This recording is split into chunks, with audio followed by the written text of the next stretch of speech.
আসসালামু আলাইকুম প্রিয় আমার কলিজার ভিউয়ার্স বন্ধুরা, আপনাদের উদ্দেশ্যে দুটো আমার পরামর্শ থাকবে শরীর স্বাস্থ্য বিষয়ে। সেটা হচ্ছে পেট ঠান্ডা জগৎ ঠান্ডা। এটা আমাদের পুরনো একটা প্রবাদ বাক্য। কথাটা আসলে অনেকটাই যুক্তিযুক্ত।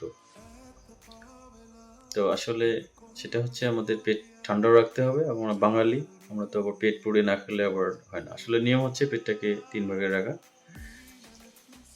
সেটা হচ্ছে একটা অংশ কি খাবার থাকবে, একটা অংশ পানি থাকবে, আর একটা অংশ খালি থাকবে। পেটটাকে খাবারের মধ্যে ৩ ভাগে ভাগ করে নেওয়া হয়েছে। তা আমরা তো বাবা কিছু বুঝি না, আমরা তো বাঙালি। হুম? জনমের খাবার না খাইলে পেট না ফুলে গেলে আমাদের শান্তি হয় না। তো এটা যার কারণে আমাদের প্রতিনিয়ত ডাক্তারের শরণাপন্ন হইতে হয়, ওষুধ খাইতে হয়। তো আসলে ওই পেট ঠান্ডা রেখে কোনো লাভ নেই। পেট ঠান্ডা রাখতে হলে আমার পরামর্শ শুনুন, পরামর্শ মতো চলুন, পেট ঠান্ডা, পারসি ভালো থাকবে, গ্যাসের ওষুধ খেতে হবে না। অনেকটাই ভালো থাকবেন ইনশাআল্লাহ। সেটা হচ্ছে আমরা যখন খাবো অবশ্যই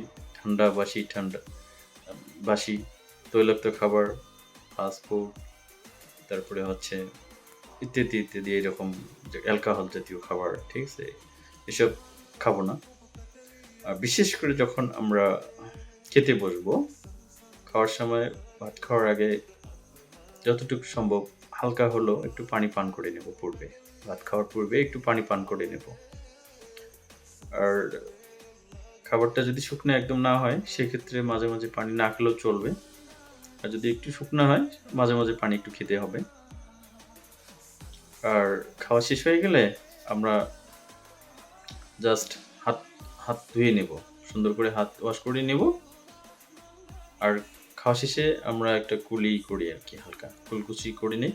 তো আসলে এই কুলির পানিটাও আমার পরামর্শ যেটা, এটাও প্রয়োজন না হলে খাওয়ার দরকার নেই, ফেলাই দেবেন কুলির পানিটাও। তাহলে পানি খাওয়া যাবে না? অবশ্যই পানি খাওয়া যাবে। ৩০ মিনিট পরে আপনি ইচ্ছা মতো পানি খেয়ে নেবেন। ৩০ মিনিট পরে প্রচুর পরিমাণে পানি খাবেন। আর ৩-৪ ঘন্টা পর পর পরিমিত পানি পান অবশ্যই করবেন।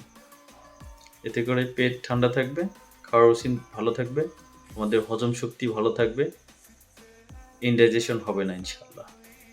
তো আজকের টপিক এই। এরপরে ইনশাআল্লাহ আরও স্বাস্থ্য বিষয়ে কিছু টিপস নিয়ে আপনাদের সামনে আসবো। ওই পর্যন্ত ভালো থাকবেন। আবারও দেখা হবে ইনশাআল্লাহ।